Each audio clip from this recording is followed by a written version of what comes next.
Assalomu alaykum aziz o'quvchilar. Navbatdagi darsimiz 4-sinflarda matematika darsi. Darsga tayyormisiz? Kayfiyatlaringiz yaxshimi? Sog' salomatmisiz? Barakalla, sog'lig'ingizga e'tiborli bo'ling. Demak, bugun biz sizlar bilan tinglamalar haqida suhbatlashamiz. Tinglamalar haqida tushunchaga egasiz, to'g'rimi? Bugun yanada mana shu bilimlaringizni mustahkamlab olamiz. Avval mustaqil topshiriqlarni tekshirib olsak. Darslikdagi 5-misol. Ayirmani hisoblang va natijani tekshiring. Xatolikka yo'l qo'ygan bo'lsangiz, albatta to'g'rilab olishingiz mumkin. 6-masala. Sportchi birinchi urinishda 2140 cm, ikkinchi urinishda 2320 cm ga sakradi. Sportchi ikkinchi urinishda birinchi urinishga qaraganda necha santimetr uzunroq sakragan? Ushbu masalamiz esa kim haqida? Sportchi haqida. Demak, sportchi haqida nimalar ma'lum? Demak, sportchi birinchi urinishda 2140 cm ga sakrabdi. Ikkinchi urinishda esa 2330 cm ga sakragan. Demak, biz nimani topishimiz kerak? Birinchi urinishga qaraganda ikkinchi urinishda necha santimetr uzunroqqa sakraganini topishimiz kerak. Buning uchun esa biz ayirish amalidan quyidagicha foydalanamiz. Buning uchun 2320 dan 2140 ni ayiramiz. Demak, 180 cm. Javob esa sportchi ikkinchi urinishda 180 cm uzunga sakragan. Javobingizni tekshirib oldingizmi? Juda ham yaxshi. Ana endi darsimizni davom ettiramiz. Darslikdagi birinchi topshiriq. Qo'shishda sonlar o'zaro qanday bog'langanligini eslang va jadvalni to'ldiring. Siz ushbu ko'rinishdagi jadvallarni ko'p marotaba bajargansiz. Demak, diqqat bilan e'tibor bergan bo'lsangiz, birinchi qatorda qo'shiluvchilar, ikkinchi qatorda esa ikkinchi qo'shiluvchilar, uchinchi qatorda esa yig'indilar yozilgan. Kataklarga e'tibor bergan bo'lsangiz, birinchi va ikkinchi qo'shiluvchilarning ba'zi bir sonlari tushib qoldirilgan. Buni biz qanday topamiz? Sizga savol. Javobingiz allaqachon tayyor bo'lgan bo'lsa, biz avvalgi egallagan bilimlarimiz va qoidalar asosida ushbu jadvalni quyidagicha to'ldiramiz. Birinchi ustunga diqqatingizni qarang. Birinchi qo'shiluvchi ma'lum, yig'indi ma'lum. Ikkinchi qo'shiluvchi esa noma'lum. Buni topish uchun biz yig'indidan birinchi qo'shiluvchini ayiramiz. Ikkinchi qo'shiluvchi esa nechiga teng ekan? 75. Ikkinchi ustunga diqqatingizni qarating. Ushbu ikkinchi ustunda ham ikkinchi qo'shiluvchi noma'lum. Biz yig'indidan ma'lum qo'shiluvchini ayiramiz. Ya'ni 200 dan 45 ni ayirsak 155. Ikkinchi qo'shiluvchimiz esa 155 ga teng. Uchinchi ustunda esa birinchi qo'shiluvchi noma'lum. Buning uchun biz 227 dan 127 ni ayiramiz. Birinchi qo'shiluvchimiz 300 ga teng. Keyingisi. Birinchi qo'shiluvchimiz noma'lum. Buning uchun 909 dan 408 ni ayiramiz. Bunda birinchi qo'shiluvchimiz 501 ga teng. Va keyingisi 8999 dan 2997 ni ayiramiz. Ayirma 6002 ga teng. Demak, ikkinchi qo'shiluvchimiz 6002. Va so'nggi ustunga diqqatingizni qarating. Bunda 7102 dan 3071 ni ayiramiz. Ikkinchi qo'shiluvchimiz esa 4031 ga teng. Demak, ushbu jadvallarni mana shu asosda tekshirib oldik. E'tibor bergan bo'lsangiz, ushbu jadvalni to'ldirish orqali biz yana bir bor qoidani eslab oldik. Ya'ni qo'shiluvchilarning o'rni o'zgargani bilan yig'indi o'zgarmaydi. Biz noma'lum qo'shiluvchini topish uchun esa yig'indidan ma'lum qo'shiluvchi ayirish mumkinligini yana bir bor eslab oldik. Diqqat bilan e'tiboringizni qarating. Birinchi topshiriqning ikkinchisi. Tinglamaning yechilishi va tekshirilishini tushuntiring. Ushbu tenglama orqali biz tenglamani yechilishi va uning tekshirilish tartibini bilib olamiz. E'tibor bering. Noma'lum son bilan 240 ning yig'indisi 360 ga teng. Demak, ushbu tenglamamizda noma'lum x bilan belgilangan. Biz qanday topamiz buni? Siz bilasiz, to'g'rimi? Demak, buning uchun biz noma'lum sonni quyidagicha topamiz. Ya'ni 360 dan 240 ni ayirib olamiz. Noma'lum sonimiz esa 120 ga teng. Chunki 360 bilan 240 ning ayirmasi 120 ga teng. Ana endi tekshirib olamiz. Tekshirishda esa noma'lum son o'rniga biz 120 ni qo'yib tekshiramiz. Ya'ni 120 bilan 240 ning yig'indisi 360 ga teng. Demak, 360 teng 360 ga. Biz tenglamani to'g'ri bajardik. Keyingisi noma'lum son bilan 356 ning yig'indisi 590 ga teng. Qani, hozirgi tushuntirganim asosida ushbu tenglamani o'zingiz mustaqil bajarishga urinib ko'ring.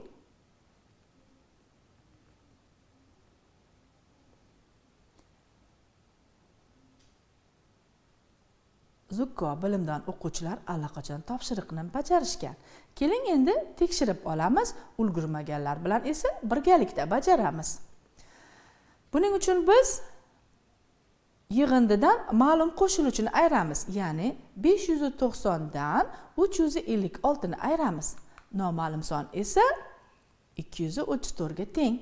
Tekshirishni amalga oshiramiz. Buning uchun biz noma'lum son o'rniga 234 ni qo'yib tekshirib olamiz. Ya'ni 234 bilan 356 ning yig'indisi 590 ga teng. 590 teng 590 ga. Demak, biz tenglamani to'g'ri bajaribmiz. Sizlarga tushunarli bo'ldimi? Barakalla, darsimizni davom ettiramiz. Darslikdagi ikkinchi topshiriq.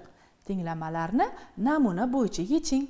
Sizlarga ushbu topshiriqda ikkita tenglama berilgan. Men hozir sizlarga boshqa bir tenglama orqali, ya'ni namuna asosida ushbu tenglamalarni yechishni tushuntirib o'taman. E'tibor bergan bo'lsangiz, avvalgi bajargan tenglamamizdan ushbu ko'rinishdagi tenglamamiz biroz farq qilmoqda. To'g'rimi? Ushbu tenglamamiz murakkab tenglama hisoblanadi. E'tibor bering, qovusli ifodalarimiz bor. Noma'lum son bilan 186 ning yig'indisiga 127 ni qo'shganimizda natija 542 ga teng. Ana endi bizning vazifamiz esa noma'lum sonni topish. Demak, ushbu tenglamada noma'lum son bilan 186 miz birinchi qo'shiluvchi. Bu esa noma'lum. Biz 542 dan 127 ni ayirib olamiz. Ayirma esa 415 ga teng. Demak, noma'lum son bilan 186 ning yig'indisi 415 ga teng. Ana endi biz sodda ko'rinishdagi tenglamaga aylantirib oldik. E'tibor bergan bo'lsangiz, birinchi qo'shiluvchimiz noma'lum. Biz bilamiz, noma'lum qo'shiluvchini topish uchun esa biz 415 dan 186 ni ayiramiz. Ayirma esa 229 ga teng. Demak, noma'lum sonimiz 229 ga teng. Biz ushbu tenglamada berilgan noma'lum sonni topib ham oldik. Endi tekshiramiz. Noma'lum son o'rniga 229 ni qo'yib tenglamamizni tekshirib olamiz. Demak, 229 bilan 186 ning yig'indisi 415 ga teng. 415 bilan 127 ning yig'indisi esa 542 ga teng. Demak, biz tenglamamizni to'g'ri bajarganmiz. Sizga tushunarli bo'ldimi? Tushungan bo'lsangiz, yuqorida berilgan ikkita tenglamani o'zingiz xuddi shu tartibda bajarishingiz kerak. Ushbu tenglamalarni daftaringizga yozib oling. Darsdan so'ng ulgurmasangiz mustaqil bajarishingiz ham mumkin.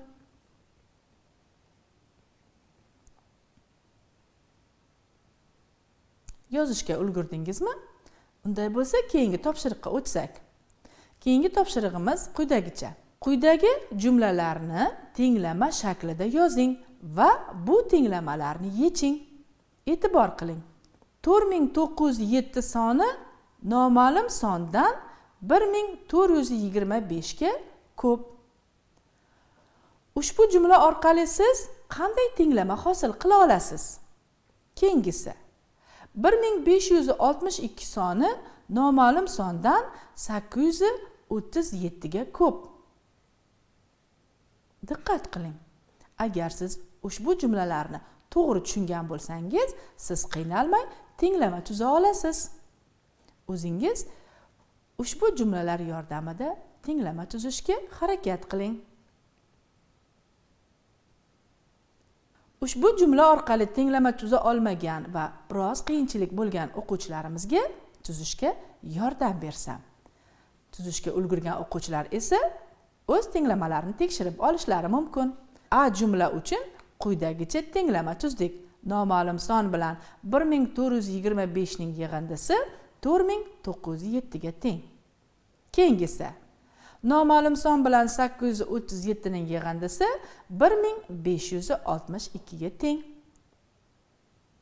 Siz ham xuddi shunday tuzganmidingiz? Barakalla. Ana endi ushbu topshiriqni o'zingiz mustaqil bajarishingiz kerak. Darhol daftaringizga yozib oling.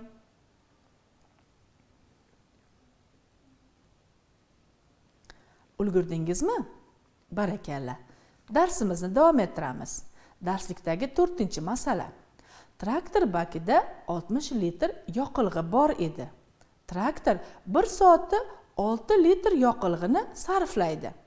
Agar traktorda 24 litr yoqilg'i qolgan bo'lsa, u necha soat ishlagan? Masalani tushundingizmi? Masalamiz nima haqida ekan? Traktor haqida ekan. Traktor haqida bizga nimalar ma'lum? Demak, traktor bakida bor edi 60 litr yoqilg'i va 1 soatda sarflandi 6 litr yoqilg'i. Qoldi 24 litr yoqilg'i. Ana endi biz uchun nimalar noma'lum? Bizning vazifamiz esa, agar traktorda 24 litr yoqilg'i qolgan bo'lsa, u necha soat ishlaganligi noma'lum. Buni topish uchun esa biz qanday ishlarni amalga oshiramiz? Masala sharti quyidagicha berilgan. Ushbu qisqa shart asosida masalaning yechimini o'zingiz bajara olasizmi? Unday bo'lsa, bajarib ko'ring.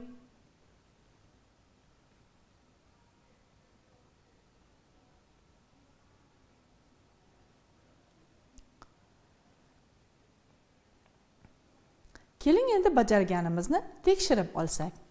Demak, yechishda biz birinchi qiladigan ishimiz 60 dan 24 ni ayirib olamiz. Natija 60 litr.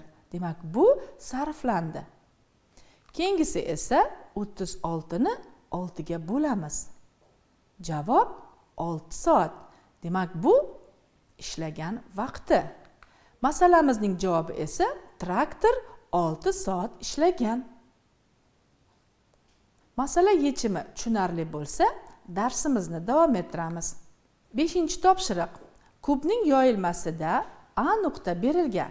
Bu nuqtani kubning tasvirida ko'rsating. Mana bu esa kubning yoyilma ko'rinishi. Bu esa kub. E'tibor bering. Kubda esa 3 ta nuqta berilgan. Ushbu nuqtalarimiz esa 1, 2, 3 sonlari bilan belgilangan. Siz ushbu kubning yoyilma shakliga diqqat bilan qarang. A nuqta belgilangan. E'tibor bering. Bu nuqta kubning qayerida, ya'ni qaysi raqam ostida berilgan?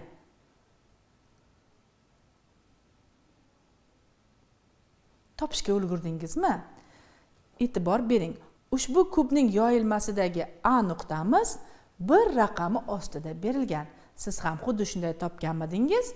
Unday bo'lsa, to'g'ri topgansiz. Ana endi ushbu topshiriq qay darajada to'g'ri ekanligini siz amaliy tartibda bajarib ko'rishingiz mumkin. Avval siz kubning ushbu ko'rinishdagi yoyilma shaklini hosil qilib chizib olishingiz kerak va mana shunday ko'rinishga kelganda ushbu yoyilmadagi A nuqtamiz qayerda joylashganini bemalol topa olasiz.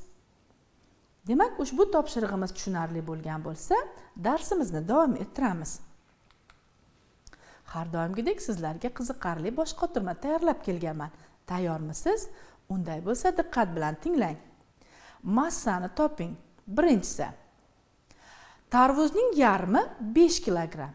Butun tarvuzning massasi necha kilogrammga teng? Diqqat bilan tinglagan bo'lsangiz, javobingiz tayyor. Demak, tarvuzning massasi qancha ekan? Uning yarmi 5 kilogrammga teng. Javobingiz tayyormi? Tekshirib olamiz. Demak, tarvuzning massasi 10 kilogrammga teng. Qanday topdingiz buni? Demak, 10 ning yarmi 5 kilogrammga teng. To'g'rimi? Juda ham yaxshi. Keyingisi. Qovunning 3 dan 1 qismi 2 kilogramm. Butun qovunning o'zi necha kilogrammga teng? E'tibor bering. Demak, ushbu qovunning bizga 3 dan 1 qismi ma'lum. Uning butun qismini topish uchun esa biz nima qilar edik? Avvalgi sinflarimizda xuddi shunga o'xshash topshiriqlarni ko'proq bajarganmiz. Demak, siz qovunning massasi 6 kilogramm deb topgan bo'lsangiz, to'g'ri topgansiz. Qanday qilganingizni ham eslatib o'tsam. Buning uchun siz 2 ni 3 ga ko'paytirdingiz. To'g'rimi? 2 bilan 3 ning ko'paytmasi esa 6 ga teng. Demak, qovunning massasi 6 kilogramm. Va so'nggi savolimiz qovoq haqida. Qovoqning choragi 2 kilogramm. Butun qovoqning massasi necha kilogramm? Chorak nima ekanligini juda ham yaxshi bilasiz, to'g'rimi? Javobingiz tayyormi? Unday bo'lsa tekshiramiz. Qovoqning massasi 8 kilogrammga teng. Demak, chorak bu 4 qismga bo'linadi. Demak, 2 bilan 4 ning ko'paytmasi 8 ga teng. Qovoqning massasi esa 8 kilogramm ekan. Ushbu topshiriqlar javobini siz mendan avval topgan bo'lsangiz, juda ham yaxshi. Demak, siz darslarni juda ham yaxshi o'zlashtirib boryapsiz. Mana aziz o'quvchilar, shuning bilan bugungi darsimiz ham o'z nihoyasiga yetdi. Darsimiz so'ngida esa sizlarga qo'shimcha topshiriq bersam. 6-misol hamda 7-masala. Ushbu ko'rinishdagi misollarni hamda masalalarni siz muntazam ravishda bajarib kelyapsiz. O'ylaymanki, ushbu topshiriqlarni bajarish siz uchun qiyin emas. Buni albatta o'zingiz mustaqil bajara olasiz. Va albatta bajarganlaringizni ustozingizga ham yuborishni unutmang. Mana aziz o'quvchilar, shuning bilan bugungi darsimiz o'z nihoyasiga yetdi. Sizlar bilan keyingi efir orqali ko'rishguncha xayrlashamiz. Xayr, salomat bo'ling. O'zingizni ehtiyot qiling.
Hello and welcome to the Kids English 4th grade. How are you today? Are you okay? I hope so.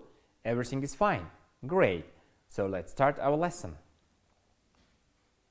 So in the beginning of our lesson, we will sing a song about the months of the year.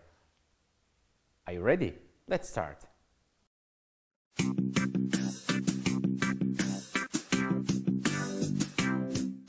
The weekend,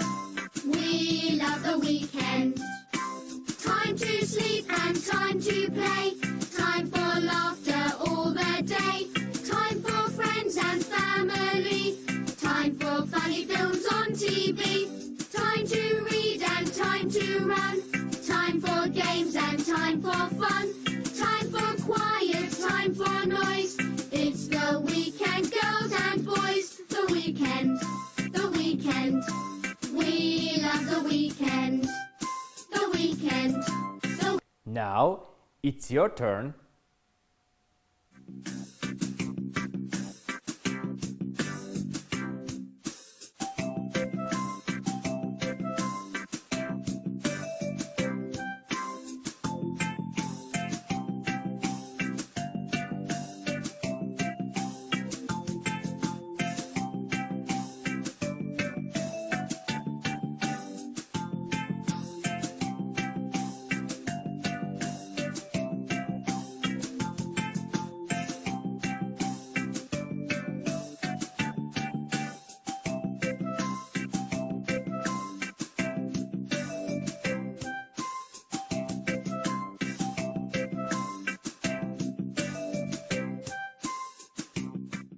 I hope you like the song.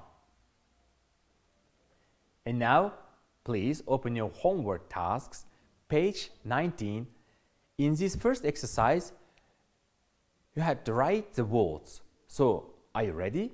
Let's check. The first word is doctor. The next one, farmer. Then, pilot, teacher, nurse, fireman, and driver. Well done. In the next exercise, you had to complete the sentences. So, let's see. My granddad was a teacher. My granny was a doctor. And here your answers might be vary. Aziz o'quvchilar, mana bu mashqimizda sizning javoblaringiz turli xil bo'lishi mumkin. Bu yerda siz namunani ko'ryapsiz. So, let's start our new lesson. Our new lesson is called My Granny Worked at the Hospital. And first of all, please open your vocabulary and write down the new words. Let's start. Shop. Shop. Do'kon, magazin, shop. My sister works at the shop. My sister works at the shop. The next word is hospital. Hospital. Kasalxona. Hospital. The nurses work at the hospital. The nurses work at the hospital. Police station. Police station. Politsiya mahkamasi. Police station. My brother works at the police station.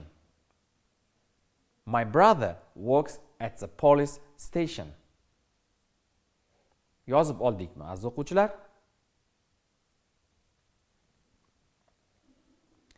Now, look at the picture and say, so, what is it? This is a school. Who works at school? Yes, the teachers work at school. What is it or where is it? This is a farm. Who works on the farm or who work on the farm if we talk about the plural form? Aziz o'quvchilar, demak bu yerda siz fermani ko'ryapsiz. Kim ishlaydi fermada? Who works on the farm or who work on the farm? Yes, the farmers work on the farm. And where is it? Or what is it? This is a cafe. Who works at the cafe? Yes, as you see, the waiters work or the cooks work at the cafe. And now let's see the new word hospital. Demak, bugun o'tilgan yangi so'zimizdan hospital, kasalxona. And who works at the hospital? As you see, the doctor works at the hospital or the doctors work at the hospital. So, This is the shop. And who work at the shop? Yes, the sales assistants work at the shop. And this is the police station. And who work at the police station? Yes, the police officers work at the police station. Demak, aziz o'quvchilar, mana bu rasmlarga qarab gap tuzishni o'rganib olishimiz kerak. Keling yana bir bor takrorlaymiz. This is the school. The teachers work at school. This is the farm. The farmers work on the farm.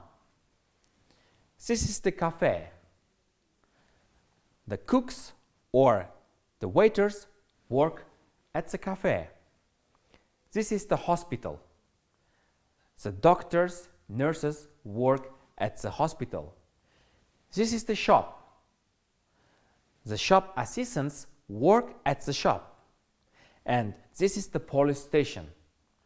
The police officers work at the police station. Well done. Great job.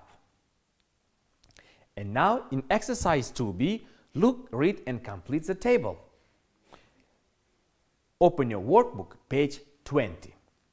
So here we can see the workplace. And here you have to write down the professions. Aziz o'quvchilar, mana bu mashqimizda jadvalga qaraymiz. Ko'rib turganingizdek, bu yerda sizga ish joylari va kasblar berilgan. Qaraymiz va to'g'ri kasbni tanlashga harakat qilamiz. Namunaga qaraylik. School. Maktab. Who works at school? A teacher. Ya'ni maktabda kimlar ishlaydi? O'qituvchilar. Shop, police station, farm, hospital and canteen, you have to complete it. Keling, birgalashib bajarishga harakat qilamiz. Shop. So, who work at the shop? This is the shop assistant. So, police station. Who works at the police station? A police officer. So, this is the farm. And who works on the farm? This is the farmer. Hospital. Who works at the hospital? This is a doctor. This is a nurse. Canteen. Who works at the canteen? A cook. And it might be a waiter or a waitress. Yozib oldikmi aziz o'quvchilar? Juda ham yaxshi. In this exercise, we will play true, false. Mana bu mashqimizda to'g'ri, noto'g'ri o'yinini o'ynashga harakat qilamiz. Demak, aziz o'quvchilar, men hozir sizga kasblarni, joylarni aytaman. Demak, siz ular to'g'ri yoki noto'g'riligini topishimiz kerak bo'ladi. So, this is a teacher. She works on the farm. True? No, it is false. She works at school. Demak, aziz o'quvchilar, bu o'qituvchi, u fermada ishlaydimi? Yo'q. Demak, ingliz tilida agar noto'g'ri bo'lsa, false. Agar to'g'ri bo'lsa, true deymiz. This is the farmer. He works at the police station. True? No, false. Bu fermer, u politsiya mahkamasida ishlaydi. To'g'rimi? Yo'q. Qayerda ishlaydi? Where does he work?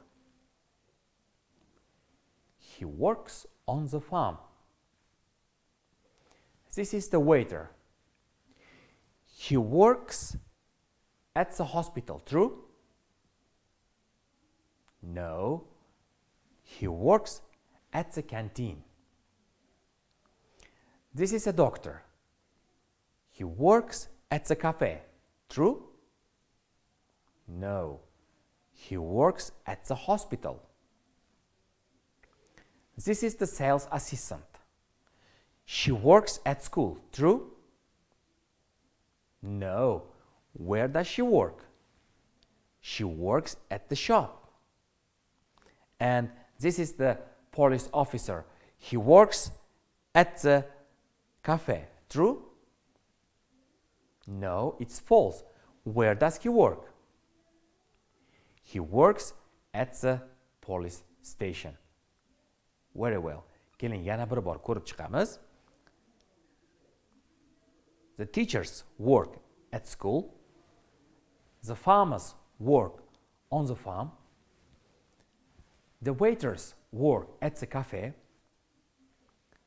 The doctors work at the hospital. The shop assistants work at the shop. And the police officers work at the police station. Well done. And now, in this exercise, you have to complete the sentences. Open your workbook, page 20. Demak, mana bu mashqimizda berilgan gaplarni yozib, oxirigacha to'ldirishimiz kerak bo'ladi. Keling, birga bajarishga harakat qilamiz. Namunani qaraymiz. My granny was a nurse.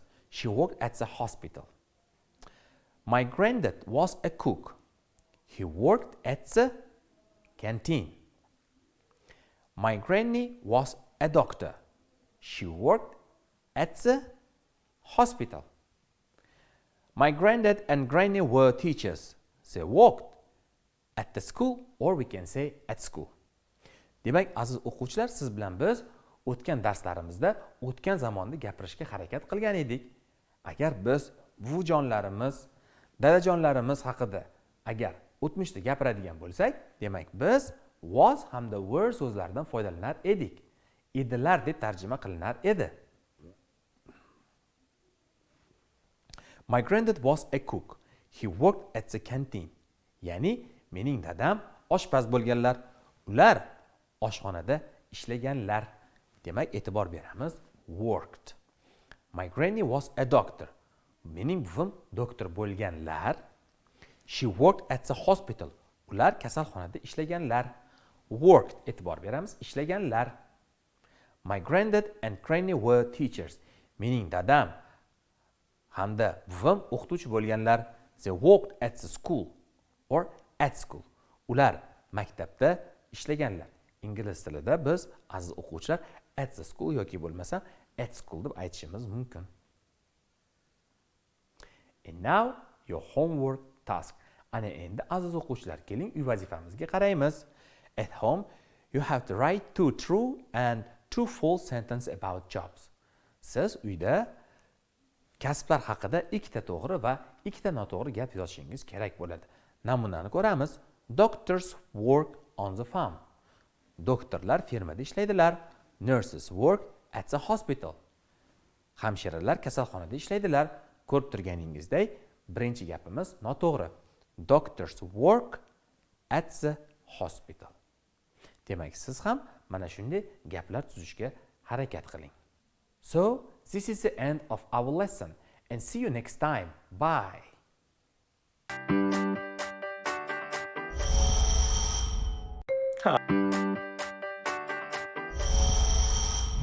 Bonjour enfants, comment allez-vous? Êtes-vous prêts au cours? Alors, on va commencer notre cours de français pour la 4e année. Assalomu alaykum aziz o'quvchilar. Darsga tayyormisiz? Navbatdagi fransuz tili darsini boshlaymiz. Aujourd'hui, nous apprenons avec vous le thème. Mon père est cuisinier. Quand je serai grand, je serai. Entraîne-toi, entraîne-toi encore.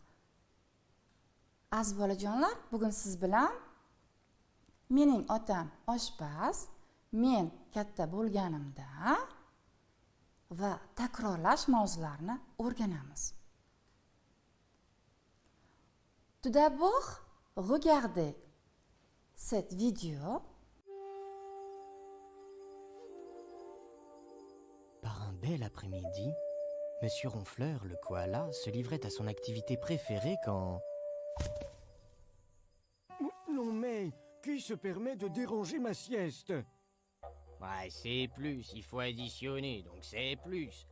Mais n'importe quoi, c'est une soustraction dont nous avons besoin, donc c'est moins, moins, moins. Plus ou moins, je n'en sais rien. Moi, ce que je veux, c'est moins de bruit et plus de sieste. Oh, désolé, monsieur Ronfleur, mais nous avons 38 brochettes de noisettes et nous sommes 5 kangourous. Nous devons faire un partage équitable et nous ne sommes pas d'accord sur la méthode à employer. De mon côté, pour 5 kangourous, je fais des paquets de 5 brochettes et je les additionne. Un paquet égale 5, 2 paquets égale 10, 3 paquets égale 15. J'en étais où? Et moi, je pense qu'il faut soustraire. 38 moins 5 égale 33, 33 moins 5 égale 28, 28 moins... qu'est-ce que je disais?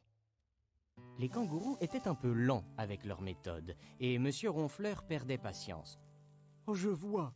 Eh bien, vous avez tous les deux raison, ça marche aussi. Mais la meilleure méthode, c'est la mienne. Pourquoi? Parce qu'elle permet d'en faire le moins possible. Avec ma méthode, on utilise les tables de multiplication. On fait beaucoup moins d'opérations, c'est plus rapide, presque sans effort. On cherche combien de paquets de 5 font 38. Dans la table de 5, le multiple inférieur à 38 le plus proche, c'est 35. 5 fois 7 égale 35, plus 3, ça fait 38. Cela veut dire que pour répartir équitablement les 38 brochettes entre vous 5, ça fait 7 brochettes chacun. Et il reste 3 brochettes. Voilà. Désolé, mais j'ai une sieste à finir. Au revoir et bon appétit. Attendez, comment on va faire pour partager les 3 brochettes qui restent en 5? Et voilà. Comme ça, il n'y a plus rien à partager. Détendez-vous et profitez bien de vos 7 brochettes.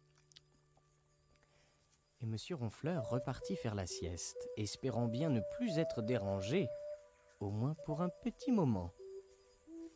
Chers enfants, maintenant on va vérifier vos devoirs. Activité 1 à la page 16 d'après vos cahiers d'exercice. Aziz o'quvchilar, endi mashq kitobimizni oching.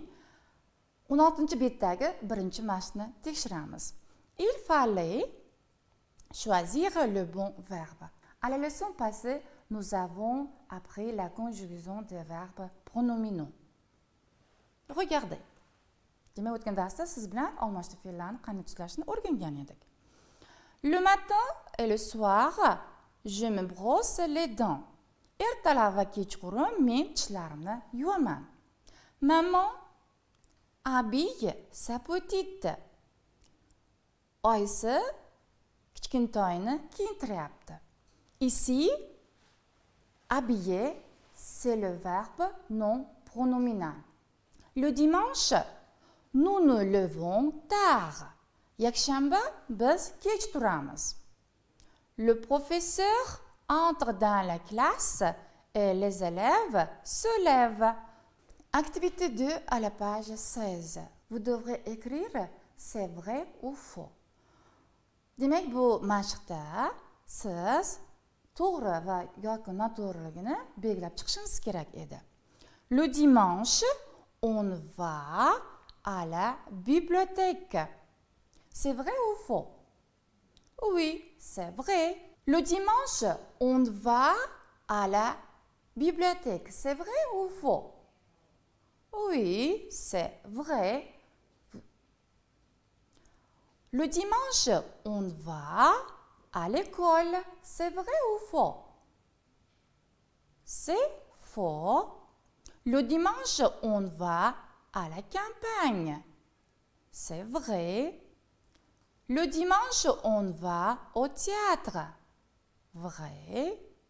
Le dimanche, on va à cheval sur la lune. Faux. Vous avez écrit comme ça? Bien, très bien. C'est bon travail. Activité 2 à la page 18. Vous devrez écrire cette activité par écrit. 40 divisé par 10 égale 4. 35 moins 15 égale 20. 25 fois 2 égale 50. Bon, vous avez écrit comme ça? Très bien.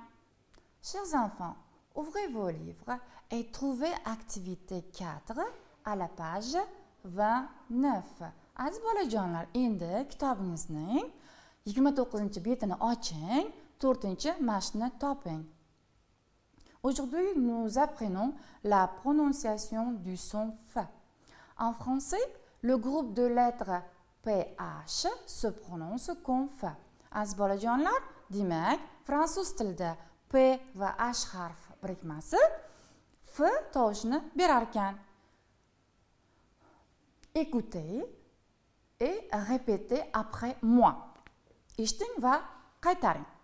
Le photographe François fait des photos. Le photographe François fait des photos. Répétez. Bon, très bien. Chers enfants, aujourd'hui nous apprenons les professions. Aziz o'quvchilar, demak bugun siz bilan kasblarni o'rganamiz. Écoutez. C'est un médecin. Il travaille à l'hôpital. Il traite les malades. Bu shifokor. U kasalxonada ishlaydi. U kasallarni davolaydi. Un médecin. C'est une professeure. Elle travaille à l'école. Elle enseigne des matières. Bu o'qituvchi. U maktabda ishlaydi. U fanlardan dars beradi. Un professeur, c'est le mot au masculin. Une professeure, c'est le mot au féminin. Demek muskirotda, jenskirotda. C'est une vétérinaire. Elle soigne des animaux. Bu vétérinaire ayol, u hayvonlarni davolaydi. Un vétérinaire, une vétérinaire. C'est un cuisinier. Il prépare des plats très délicieux. Bu oshpaz, u judayam shirin ovqatlar tayyorlaydi. Au masculin, un cuisinier. Au féminin, une cuisinière. C'est une couturière. Elle fait de belles robes. Bu tikuvchi. U chiroyli ko'ylaklar tikadi. Au masculin, un couturier. Au féminin, une couturière. C'est un acteur. Il joue le rôle au théâtre et dans les films. Pour bien jouer son rôle, il doit apprendre les paroles et doit montrer la joie et la tristesse de son personnage. Bu aktyor u teatr va filmlarda rol o'ynaydi. O'z rolini yaxshi o'ynash uchun u so'zlarni o'rganishi kerak va qahramonning qayg'u va quvonchlarini ko'rsatishi kerak. Au masculin, un acteur. Au féminin, une actrice. Acteur, actrice. C'est un chauffeur. Il conduit une voiture. Bu haydovchi u mashina haydaydi. C'est une chanteuse. Elle chante des chansons. Bu qo'shiqchi u qo'shiqlar kuylaydi. Au masculin, un chanteur. Au féminin, une chanteuse. C'est un écrivain. Il écrit des contes, des récits. Bu yozuvchi u ertaklar va hikoyalar yozadi. Chers enfants, maintenant, on va réviser la conjugaison du verbe être au présent et on va apprendre la conjugaison du verbe être au futur simple. Demak, aziz o'quvchilar, être fe'lini hozir zamonda tuslashni qaytaramiz. Être fe'lini kelasi zamonda tuslashni o'rganamiz.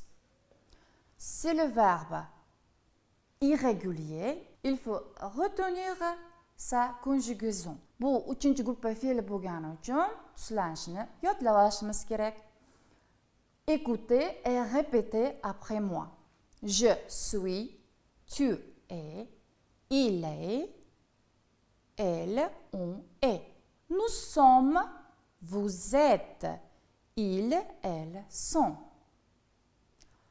Je serai, tu seras, il sera, elle sera, on sera, nous serons, vous serez, ils seront, elles seront.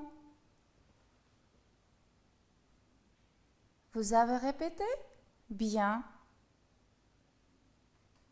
Regardez, exemple. Je suis élève. Men o'quvchiman. Je serai professeur. Men o'qituvchi bo'lmoqchiman. Kelasi zamonda tuslanganligi bu yerda etir fe'lining hozirgi zamonda tuslanganini. Chers enfants, maintenant ouvrez vos livres à la page 30. Lisons le texte.